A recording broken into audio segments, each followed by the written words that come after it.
కొడుదల పవన్ కళ్యాణ్ అమ్మ కడుపున ఆఖరివాడిగా పుట్టిన అందరికీ మంచి చేయాలి, మేలు జరగాలి అనే విషయంలో ముందువాడుగా ఉంటాడు.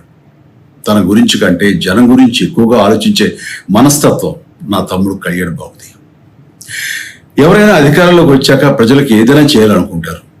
కానీ కళ్యాణ్ తన సొంత సంపాదనని కౌలు రైతులు కన్నీళ్లు తుడిచేందుకు ఖర్చు పెట్టడం, సరిహద్దు దగ్గర ప్రాణాలొడ్డి పోరాడే జవాన్ కోసం పెద్ద మొత్తం అందివ్వడం, అలాగే మత్స్యకారులు ఇంకా ఎందుకో తాను చేసిన సహాయం చూస్తుంటే ఇలాంటి నాయకుడు కదా జనాలకు కావాల్సింది అనిపిస్తుంది.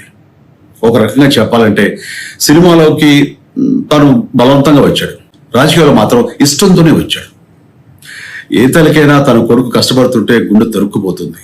అలాగే ఏ అన్నకైనా తన తమ్ముడు అనవసరంగా మాటలు పడుతుంటే బాధ వేస్తుంది. అలా బాధపడుతున్న నా తల్లికి ఈ అన్నయ్యగా ఒక మాట చెప్పాను. నీ కొడుకు ఎంతో మంది తల్లుల కోసం, వాళ్ళ బిడ్డల భవిష్యత్తు కోసం చేసే యుద్ధం అమ్మా ఇది. మన బాధ కంటే అది ఎంతో గొప్పది అన్నాను. అన్యాయాన్ని ఎదిరించకుండా మౌనంగా ఉండే మంచివాళ్ల వల్లనే ప్రజాస్వామ్యం మరింత నష్టం అని నమ్మి జనం కోసం జన సైనికుడు అయ్యాడు. తాను బలంగా నమ్మిన సిద్ధాంతం కోసం తన జీవితం రాజకీయాల్లోకి అంకితం చేసిన శక్తిశాలి పవన్ కళ్యాణ్. ప్రజల కోసం, రాష్ట్ర భవిష్యత్తు కోసం ఆ శక్తిని వినియోగించాలి అంటే చట్టసభలో అతని గొంతు మనం వినాలి.